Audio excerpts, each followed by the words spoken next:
మానవ జీవితంలో తొందరపాటు అనేది సరి అయింది కాదు. తొందరపడి ఎప్పుడైతే మనం ఏదైనా పని చేశామో అది మనకు నష్టాన్నే తెస్తుంది తప్ప లాభమైతే కాదు. కాబట్టి ఏ పని చేసినా మనము ఆలోచించి చేయాలి.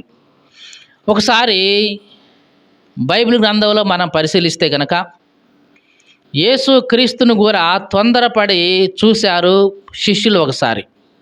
చూద్దాం ఒకసారి. మత్తయి సువార్త 14వ అధ్యాయం 22వ వచనం. వెంటనే ఆ జనసమూహమును తాను పంపివేయునంతలో తన శిష్యులు దోణి ఎక్కి తనకంటే ముందుగా అద్దరికి వెళ్ళవలెనని ఆయన వారిని బలవంతం చేశాడు. ఆయన ఆ జనసమూహమును పంపివేసి ప్రార్థన చేయడానికి ఏకాంతంగా కొండ ఎక్కిపోయి సాయంకాలం అయినప్పుడు ఒంటరిగా ఉండెను. అప్పటికి ఆ దోణి దరికి దూరంగా ఉంది. గాలి ఎదురైనందున అలల వలన కొట్టబడుచుండెను. జాగ్రత్తగా చూడండి. యేసు ప్రభు అంతకుముందు అద్భుతం చేశాడు. చేసి అబ్బాయి నాకంటే ముందుగా మీరు అద్దరికి వెళ్ళిపోండి అని బలవంతం చేసి శిష్యులను పంపించేశాడు. ఈయన మాత్రం యేసు ప్రభు మాత్రం ప్రార్థన చేయడానికి కొండకి వెళ్ళాడు. ప్రార్థనలో గడిపాడు. ఇక తెల్లవారుతుంది. తెల్లవారు 4వ జాము. ఆ జాము అయిపోతే తెల్లారిపోతుంది. ఆ సమయంలో వీళ్ళు దరికి చాలా దూరంగా ఉన్నారు శిష్యులు. ఆ సమయంలో జరిగింది వాళ్ళ జీవితంలో. ఏమి జరిగింది? 24వ వచనం. అప్పటికి ఆ దోణి దరికి దూరంగా ఉండెను. గాలి ఎదురైనందున అలల వలన కొట్టబడుతూ ఉంది. రాత్రి 4వ జామున ఆయన సముద్రం మీద నడుస్తూ వారి దగ్గరికి వచ్చాడు. జాగ్రత్తగా చూడండి. గాలి ఎదురయ్యింది. ఈ నావ అల్లకల్లోలం అయిపోతుంది. బహుశా ఈ నావలో ఎవరు ఉన్నారు చెప్పండి? ఎవరెవరు ఉన్నారు? శిష్యులందరూ ఉన్నారు. యోధాతో సహా బహుశా ఉండి ఉండొచ్చు.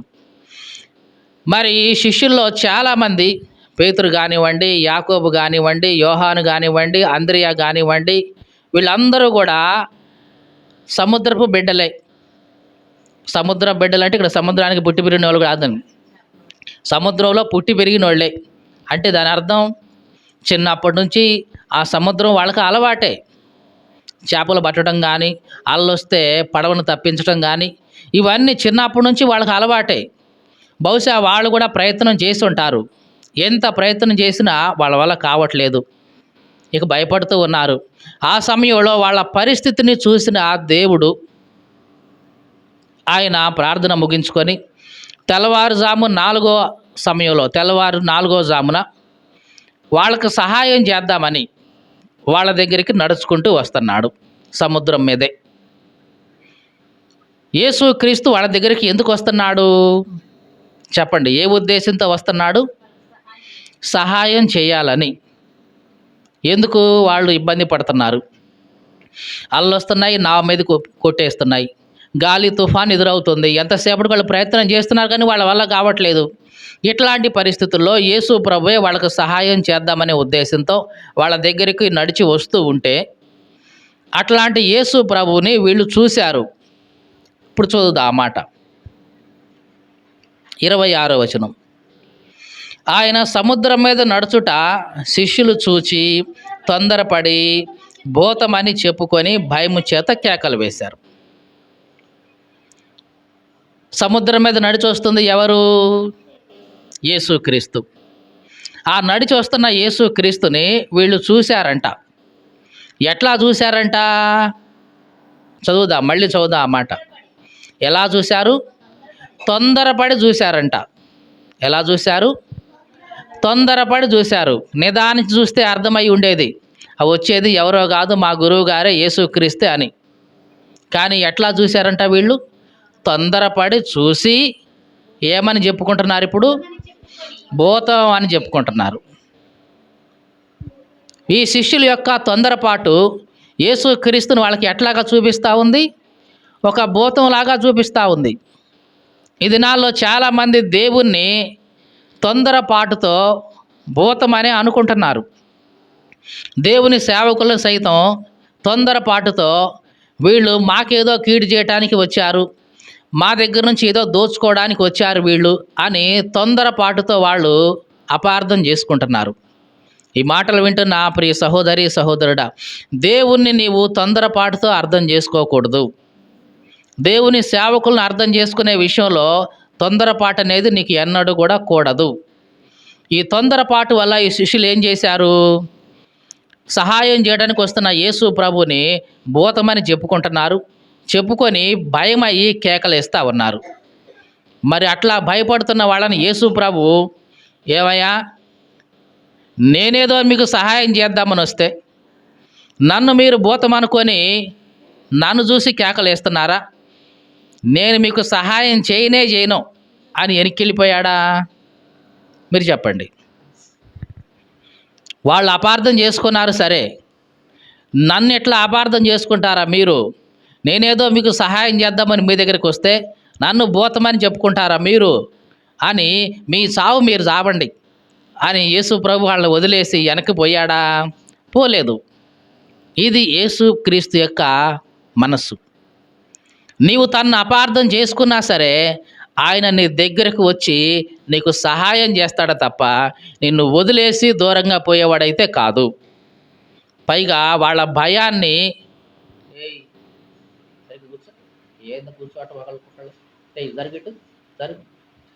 జరుగు ఇంకా జరుగు, దూరం కూర్చోమన్నాగా ఎందుకు ఒకళ్ళు నెట్టుకునేది? దేవునికి స్తోత్రం కలుగును గాక. హల్లెలూయా. యేసుక్రీస్తు యొక్క మనసు ఇదే. నీవు ఆయన అపార్థం చేసుకున్నా సరే ఆయన నిన్ను అయితే అపార్థం చేసుకోడు సరిగదా. నీ భయాన్ని ఆయన అర్థం చేసుకుంటాడు. నీ పరిస్థితి ఆయన అర్థం చేసుకొని మరలా నీ దగ్గరికి వచ్చి నీకు ధైర్యం ఇస్తాడు. యేసుక్రీస్తు వీళ్ళని అపార్థం చేసుకోలేదు. నన్నే మీరు భూతం అనుకుంటారా? మీరు నన్నే భూతమని చెప్పుకొని కేకలేస్తారా మీరు? నేను నీ గురువుని, నేను నీకు సహాయం చేద్దామని నేను నీ దగ్గరికి వస్తే మీరు నన్ను ఎట్లా అనుకుంటారా? నేనెందుకు మీకు సహాయం చేస్తాను అని వెనక్కి పోలేదు యేసుక్రీస్తు. సరిగదా వాళ్ళ దగ్గరికి వచ్చి నేనే భయపడకండి అన్నాడు. ఇక్కడ నేనే అనే మాట ఐ యామ్ అని యేసుక్రీస్తు పలికాడు ఇంగ్లీష్లో. ఈ ఐ యామ్ అనే మాట పాత నిబంధనలో యెహోవా దేవుని చేత పలకబడిన మాట దాదాపుగా 17 సార్లు ఉంటుంది పాత నిబంధనలో. క్రొత్త నిబంధనలో కూడా యేసుక్రీస్తు ఐ యామ్, నేనే అని పలికిన మాట కూడా 17 సార్లు ఎగ్జాక్ట్గా ఉంటుంది. అంటే పాత నిబంధనలో యెహోవాగా వాళ్ళకు కనిపించిన ఆ దేవుడు క్రొత్త నిబంధనలో ఇక్కడ యేసుక్రీస్తుగా మనందరికీ కనిపిస్తూ నేనే ఆయనను అని చెప్పకనే చెప్తూ ఉన్నాడు అన్నమాట. దేవునికి స్తోత్రం కలుగును గాక. హల్లెలూయా. కాబట్టి యేసుక్రీస్తు ఇక్కడ పలుకుతున్న మాట నేనే, భయపడకండి. వీళ్ళకి ఎంత ధైర్యం వచ్చిందంటే, ప్రభువా నీవేనా? అయితే మేము ఇంకా ధైర్యంగా ఉంటాం.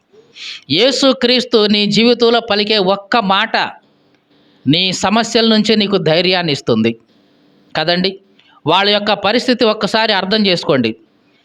తుఫాను వచ్చి ఆ నావ మీద పడుతున్నప్పుడు, నావంతా అల్లకల్లోలం అయిపోతున్నప్పుడు, ప్రాణాలు పోతాయేమో అని భయపడుతున్న ఆ సమయంలో యేసుక్రీస్తు వాళ్ళ దగ్గరికి వచ్చి భయపడకండి నేనే అని అన్నప్పుడు వాళ్ళు ఎంత ధైర్యం అంటే అంత ధైర్యం వచ్చింది.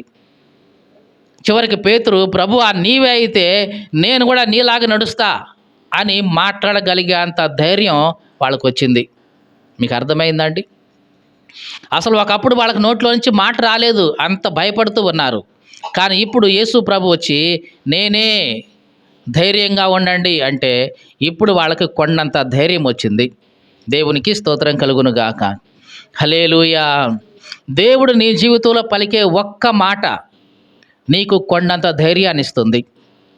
దేవుడు నీతో పలికే ఒక్క పదం నీకు కొండంత ధైర్యాన్ని ఇస్తుంది. ఆ ధైర్యం నీ డబ్బు వల్ల నీకు రాదు. ఆ ధైర్యం నీకున్న ఆస్తిపాస్తుల వల్ల, నీకున్న బంధువులను బట్టో, నీకున్న దేన్ని బట్టి రాదు. కేవలం దేవుని మాట ద్వారానే ఆ ధైర్యం నీకు వస్తుంది. ఇక్కడ ఆ శిష్యులకి దేవుడిచ్చింది అటువంటి ధైర్యమే. నేనే, భయపడకండి. ఈనాడు యేసుక్రీస్తు కూడా నీకు నాకు ఇదే మాట చెప్తున్నాడు. తొందరపడొద్దు, తొందరపడి భయపడొద్దు, తొందరపడి నన్ను అపార్థం చేసుకోవద్దు. నేనే నీకు సహాయం చేసే వ్యక్తిని, నేనే నిన్ను ధైర్యపరిచేవాడిని, నేనే ఇదిగో నీ సమస్య నుంచి నిన్ను విడిపించేవాడిని, నేనే నీ శోధనను తప్పించి ఇదిగో నీకు సహాయం చేసేవాడిని, నేనే ఇదిగో నీకున్న పరిస్థితిని విడిపించి ఇదిగో నిన్ను ఉన్నతమైన స్థితిలో పెట్టేవాడిని, నేనే, భయపడకు అని దేవుడు మళ్ళీ మళ్ళీ చెప్తున్నాడు. ఇలాగ యేసుక్రీస్తు ఆ ధోనిలోనికి వచ్చిన తర్వాత జరిగింది ఏమిటి చూద్దాం. 33వ వచనం, 32వ వచనం. వారు ధోని ఎక్కినప్పుడు గాలి అణిగెను. అంతటా ధోనిలో ఉన్నవారు వచ్చి నీవు నిజముగా దేవుని కుమారుడు అని చెప్పి ఆయనకు మొక్కారు. చూడండి, జరిగింది ఏమిటి? యేసుక్రీస్తు ఎప్పుడైతే ధోనిలోకి వచ్చేసాడో ఆ ధోనిలోకి రాగానే ఏమైందంట? గాలి అణిగిపోయింది. ఈ మాటలు వింటున్న ప్రియ సహోదరి సహోదరుడా, ఎప్పుడైతే దేవుడు నీ జీవితం అనే ధోనిలోనికి ఎంటర్ అవుతాడో, నీ జీవితాన్ని అతలాకుతలం చేస్తున్న గాలి, అది శోధన కావచ్చు, సమస్యలు కావచ్చు, ఇరుకులు కావచ్చు, ఇబ్బందులు కావచ్చు, అప్పుల బాధలు కావచ్చు, ఆర్థిక ఇబ్బందులు కావచ్చు, ఇవన్నీ కూడా అణిగిపోతాయి దేవుడు గనక నీ జీవితం అనే ఆ ధోనిలోకి ప్రవేశిస్తే కనుక. మరి ప్రవేశించడానికి నువ్వు అనుమతిస్తున్నావా?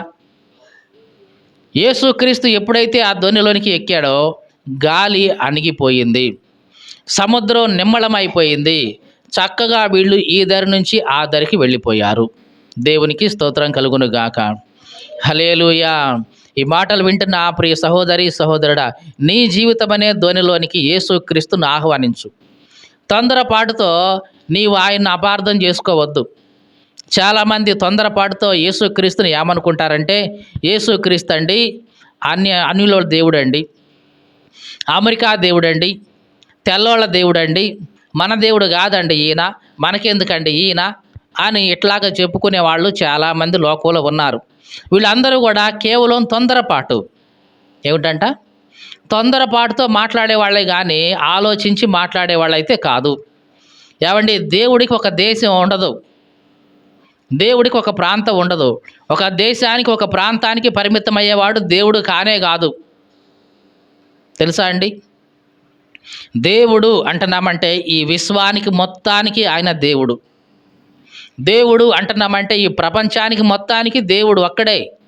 అంతేగాని వీధికో దేవుడు, ఊరికో దేవుడు, బజారుకో దేవుడు, జిల్లాకో దేవుడు, రాష్ట్రానికో దేవుడు, దేశానికో దేవుడు ఉండడండి. అలా ఉంటున్నారంటే అవి కల్పించుకున్న దేవుళ్ళే కానీ నిజమైన దేవుడు కాదు. చాలాసార్లు మనం చూస్తూ ఉంటాం, మనుషులు చెప్తుంటారు, ఈ దేవత అండి మా ఎలవేల్పు అండి. ఏంటంట? వేల్పు అంటే దేవత, ఇలవేల్పు అంటే మా ఇంటి దేవత. అంటే ఎంతవరకు దేవత? ఇంటి వరకే. అంటే ప్రభావం ఎంతవరకు? ఆ ఇంటి వరకే. కొంతమందికి ఆ ఊరి దేవతలు ఉంటాయి, గ్రామ దేవతలు. అంటే ఆ దేవత ప్రభావం ఎంతవరకు? ఆ గ్రామం వరకే. ఇట్లాంటి వాటిని నిజంగా దేవుళ్ళు అనుకోవటం పొరపాటండి. దేవుడు అంటే ఒక ఇంటికో, ఒక వీధికో, ఒక గ్రామానికో పరిమితమయ్యేవాడు కాదు దేవుడు. దేవుడు అంటే ఈ విశ్వాన్ని మొత్తానికి సంబంధించిన వాడు.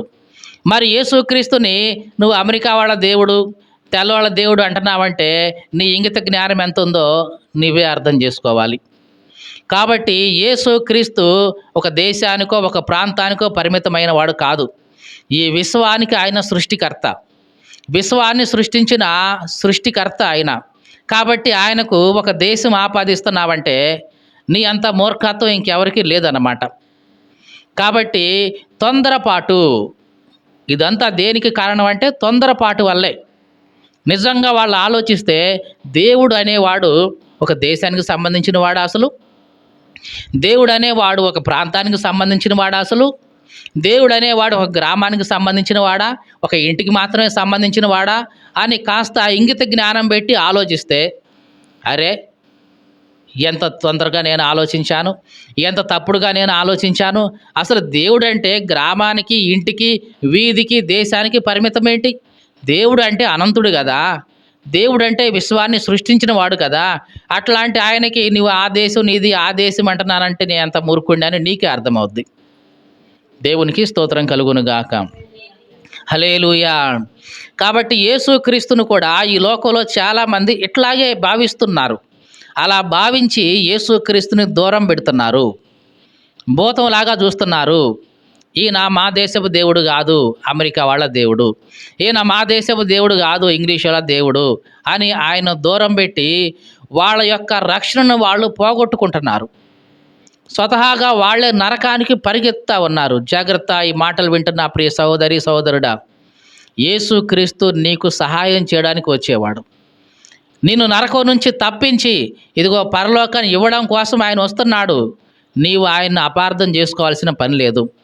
ఒకవేళ నువ్వు ఆయన్ని అపార్థం చేసుకున్నా ఆయన నిన్ను విడిచిపెట్టేవాడు కాదు. మరలా నీ దగ్గరికి వస్తూనే ఉంటాడు, నీతో మాట్లాడుతూనే ఉంటాడు, నీకు ధైర్యం చెప్తూనే ఉంటాడు, ఇదిగో నిన్ను బలపరుస్తూనే ఉంటాడు. అట్లాంటి మంచి దేవుడు ఆయన. దేవునికి స్తోత్రం కలుగును గాక. హల్లెలూయా. కాబట్టి మానవ జీవితంలో తొందరపాటు అనేది సరైంది కాదు. ఒకసారి మోషే ఒక అరణ్యంలోనికి వెళ్ళాడు. అప్పటికి మోషేకి 40 సంవత్సరాలు దాటాయి. దాదాపుగా 80 సంవత్సరాలు వచ్చేసాయి.